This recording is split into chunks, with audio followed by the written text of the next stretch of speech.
brought to you by Palvi Agrico. आता शेतीसाठी जे काही लागणार ते घरपोच मिळणार, तेही मोबाईलच्या एका क्लिकवर.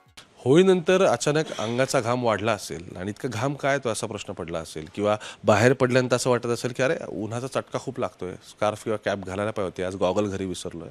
असे सगळे प्रश्न तुम्हाला पडत असतील ना, तर याचं मूळ असं आहे की महाराष्ट्रात हीट वेव्ह आली आहे का. त्याचं कारण असं आहे की महाराष्ट्रातले बरं फक्त विदर्भ नाही, तुम्हाला सांगतो विदर्भापासून ते कोकण किनारपट्टीपर्यंत, म्हणजे पालघर ते खाली अगदी रत्नागिरीचा एंड आणि सिंधुदुर्गपर्यंत असं दिसतंय की महाराष्ट्रातलं तापमान हे आता 40 आणि 40च्या पुढे जाऊ लागलं आहे. या सगळ्याची कारणं काय हे समजून घेण्यासाठी आत्ताचा हा व्हिडिओ रेकॉर्ड करतोय मी. आत्ता पुण्याच्या जे IMD आहे, पुण्याचं ज्याला आपण म्हणू की मेट्रोलॉजिकल डिपार्टमेंट, हवामानशास्त्र विभाग पुण्याचा, तिथे आत्ता आहे. महत्त्वाचं काय, 2 मुद्दे आहेत. एक, आत्ताच्या घडीला मार्च महिना म्हणजे उन्हाळ्याच्या अगदीच सुरुवातीला टेम्परेचर इतकं कसं काय वरती गेलं आहे आणि ती खरंच हीट वेव्ह आहे का हे समजून घ्यायचं आहे. आणि दुसरं मला या अंगाने महत्त्वाचं वाटतं की पुढच्या 3 महिन्यानंतर, 2 ते 3 महिन्यानंतर महाराष्ट्रात प्री मॉन्सून आणि मॉन्सूनचा पिरियड सुरू सगळा होईल. यावेळी आर्थिक पाहणी अहवाल सांगतोय की खरीपाचा हंगाम हा यंदा मागच्या वेळेपेक्षा थोडासा अफेक्ट झालेला असेल, त्याचं उत्पन्न कमी निघण्याची शक्यता असे वर्तवलेली. तर या सगळ्याचा अर्थकारणावरती परिणाम होणार आहे. ग्रामीण नाही, शहरीसुद्धा भाग या सगळ्यामध्ये होरपळून निघणार आहे. सगळ्या गोष्टी सोप्या भाषेत समजून घेऊ. जसं मी सांगितलं, मी आत्ता पुण्याच्या हवामान विभागात आहेत आणि माझ्यासोबत डॉक्टर SD सानप आहेत. सोप्या भाषेत समजून सांगतील की नक्की काय परिस्थिती आहे.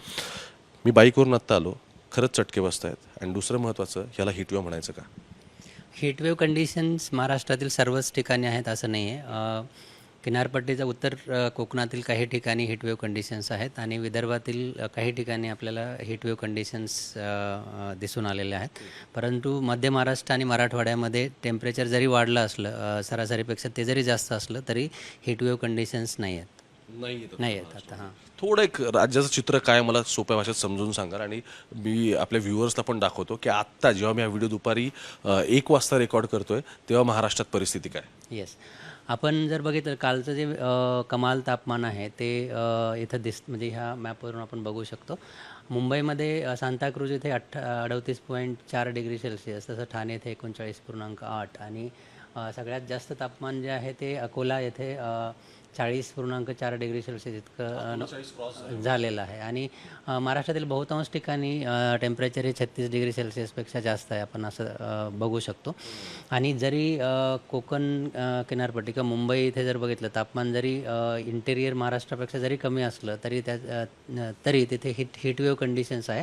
त्याला कारण असं की तिथे दमट हवा आहे आणि त्याचबरोबर तापमानसुद्धा जास्त आहे. अशा परिस्थितीमध्ये आपण कोकण किनारपट्टीला हीटवेव्ह कंडिशन्स जे आहे त्याचा इशारा येणाऱ्या 2 दिवसांसाठी दिला गेलेला आहे. मध्य महाराष्ट्र, हां, कोकणाचं थोडं मला बोलायचं आहे. पालघरपासून ते खाली सिंधुदुर्ग कुठपर्यंत आहे हा इशारा? हा इशारा जो आहे तो रायगड आणि रत्नागिरी डिस्ट्रिक्टपर्यंतच आहे. आणि दक्षिण कोकणासाठी जरी तापमान 34.5 डिग्री सेल्सिअस असलं किंवा इथे 34.6 डिग्री सेल्सिअस असलं तरी तिथे हीटवेव्ह कंडिशन सॅटिस्फाय होत नाही. परंतु उत्तर कोकणातील काही ठिकाणी जसं मुंबई असेल, त्यानंतर रायगड, ठाणे आणि मुंबई, बरोबर, येस, त्यांना हीटवेव्ह पुढचे 2 दिवस आहेत. 2 दिवस अलर्ट आहे आणि कालसुद्धा तिथे हीटवेव्ह कंडिशन्स सॅटिस्फाय झालेली आहे. त्यानंतर मध्य महाराष्ट्र आणि मराठवाड्यात तापमान बऱ्याच ठिकाणी 36, 37, काही ठिकाणी 39पर्यंत सुद्धा आहे. जसं आपण सोलापूरमध्ये 39 बघू शकतो. परंतु इथे सरासरीपेक्षा म्हणजे कसं असतं की हीटवेव्ह क्रायटेरिया जो आहे तो तापमानावर डिफाईन केला जातो. जर तुमचं कमाल तापमान हे 40 डिग्री सेल्सिअसपेक्षा जास्त असेल आणि ते सरासरीपेक्षा 4.5 डिग्री सेल्सिअसनी जास्त असेल, अशा वेळी आपण हीटवेव्ह कंडिशन आहे असं म्हणतो. आणि या ठिकाणी जरी तापमान सरासरीपेक्षा जास्त असलं तरी ते 40 डिग्री सेल्सिअसपेक्षा कमी आहे आणि त्याची सरासरीसुद्धा त्याचे डिपार्चर किंवा सरासरीपेक्षा ते 2-3 डिग्री सेल्सिअसनीच जास्त आहे. म्हणून आपण हीटवेव्ह ह्या ठिकाणी हीटवेव्ह क्रायटेरिया सॅटिस्फाय होत नाही, म्हणून हीटवेव्हचा इशारा या ठिकाणी दिला गेलेला नाही. परंतु कोस्टल स्टेशन्समध्ये 38 डिग्री .4च आहे. मग तुम्ही म्हणाल की तिथे हीटवेव्ह कशी काय दिली, पण मग कोस्टल स्टेशनसाठी हीटवेव्हचा क्रायटेरिया वेगळा आहे. म्हणजे 37 डिग्री सेल्सिअस इतकं तापमान पाहिजे आणि ते सरासरीपेक्षा 4.5 डिग्री सेल्सिअसनी जास्त पाहिजे आणि हा क्रायटेरिया इथे सॅटिस्फाय होतो आहे, फुलफिल होतं आहे, म्हणून आपण त्यासाठी दिली. त्याचबरोबर विदर्भात जर बघाल तर अकोला येथे 40 डिग्री सेल्सिअस आपण नोंद झालेली आहे आणि काही स्टेशन इथं त्याचं रेकॉर्ड्स नाही आहेत, परंतु त्या ठिकाणी सुद्धा 40 डिग्री सेल्सिअसपेक्षा जास्त तापमान नोंदवलं गेलेलं आहे. म्हणून विदर्भासाठी सुद्धा हीटवेव्ह कंडिशन्स येणाऱ्या 2 दिवसांसाठी आहे. 48 तासासाठी असं पण म्हणू. पुढचे 2 दिवस विदर्भासाठी, नागपूरपर्यंत वरती गोंदियापर्यंत. येस सगळी म्हणजे पूर्ण विदर्भासाठी येणारे 2 दिवस हीटवेव्ह कंडिशन्स आहेत. पण का म्हणजे बघा, मला असं वाटतं की उन्हाळ्याच्या सुरुवातीला जितकं सगळं गरम तापमान झालंय, मग आता परत इव्हॅपोरेशन लेवल वाढतील या सगळ्यामुळे, किंवा खरंच गरम होतं म्हणजे उन्हाळ्याच्या एकदम सुरुवातीलाच. येस ॲक्च्युली काय आहे की साहजिक आहे की उन्हाळ्यामध्ये तापमान वाढणं हे साहजिक आहे, परंतु ते सरासरीपेक्षा जास्त ज्यावेळी जातं त्यावेळी स्पेशली 37 डिग्री सेल्सिअस क्रॉस करतं, तर अशा वेळी अनकम्फर्टेबल वाटणं किंवा मग इतर एक्सेस हीटमुळं जे काही प्रॉब्लेम्स होतात ते होणं सुरू होतं. तर ही कंडिशन मेनली काय असतं की वातावरणामध्ये वेगवेगळ्या प्रकारचे सर्क्युलेशन्स असतात, जसं अँटीसायक्लॉनिक सर्क्युलेशन असेल किंवा सायक्लॉनिक सर्क्युलेशन आहे. तर ते अँटीसायक्लॉनिक सर्क्युलेशन किंवा प्रतिचक्रवाती परिस्थिती ज्याला मराठीत म्हणतात, तर अशी जी परिस्थिती ती हवेतील 3 ते 5 किलोमीटरचा जो वरतीचा भाग आहे त्यामध्ये घड्याळाच्या दिशेने जे सर्क्युलेशन 3 ते 5 किलोमीटरपर्यंतचा जो एरिया आहे तिथे अँटीसायक्लॉनिक सर्क्युलेशन तयार होतं. अँटीसायक्लॉनिक म्हणजे घड्याळाच्या दिशेने हवा सर्क्युलेट होते आणि अशा वेळी काय होतं की जो पृथ्वीचा पृष्ठभाग आहे तिथे तापमान वाढतं. तर ते कसं वाढतं की हवा ही कॉम्प्रेस्ड केली होते ह्या सर्क्युलेशनमुळं आणि त्यामुळं हवेचा वेग जमिनीवर कमी होतो आणि त्याचबरोबर हवा कॉम्प्रेस झाल्यामुळं तापमान जे आहे मॅक्झिमम कमाल तापमान, स्पेशली दिवसाचं तापमान जे आहे ते वाढलं जातं आणि तशीच परिस्थिती आता सध्या गुजरात आणि महाराष्ट्र रिजनवर आहे आणि त्यामुळं आपल्याला तापमान वाढताना दिसतंय. आत्ता मला ह्या एका प्रश्नाचं उत्तर मिळालं. काल मी म्हटलं की फॅनचा वारा तर येतोय पण बाहेर झाडाची पानं हालतच नाही आहेत, वाराच येत नाही, तर त्याचं ओके ते तसं आहे ते. आणि पण मग हे काय की समजा हवा मूव्ह होत नाही पुढे, तर ह्याचा अर्थ क्लिअर आहे की व्हेंटिलेशन होल्ड झालं. बरोबर, एक्झॅक्टली. जर अँटीसायक्लॉनिक सर्क्युलेशन एक्झॅक्टली असंच करतं की हवा दाबली जाते आणि त्यामुळं हवेचा वेग जो आहे पृष्ठभागावर किंवा जमिनीवर तो कमी होतो आणि क्लिअर्स काय असतात त्यामुळे जास्त सूर्याकडनं येणाऱ्या सूर्यप्रकाश डायरेक्टली पोहोचतात, ढगं वगैरे नसतात, अशी कंडिशन. गुजरात आणि ह्याचं पण सेम आहे का? थोडं मला झूम आउट करून दाखवा. येस. आता गुजरात रिजन जर बघाल तर गुजरातमध्ये हीटवेव्ह ते सिव्हिअर हीटवेव्ह कंडिशन्स सॅटिस्फाय झालेलं आपल्याला मागील 2 दिवसापासून दिसतं आहे. गुजरातमध्ये बऱ्याच ठिकाणी तापमान हे 40 डिग्री सेल्सिअसपेक्षा जास्त आहे, जसं की सुरेंद्रनगर येथे 41.6 डिग्री सेल्सिअस आहे. 40 क्रॉस झालेलं आहे, बऱ्याच ठिकाणी 40 क्रॉस झालेलं आहे. आणि ते जे अँटीसायक्लॉनिक सर्क्युलेशन आहे त्याचं एक्झॅक्ट पोझिशन गुजरात आणि महाराष्ट्र रिजनवर आहे, त्यामुळे आपण बघू शकतो की त्या ठिकाणी जास्त तापमान वाढलेलं आहे. सो महाराष्ट्रात आत्ताच्या घडीला मेन कोकण किनारपट्टी आणि विदर्भ या दोघांसाठी अलर्ट आहे असं आपण. नक्कीच. येस.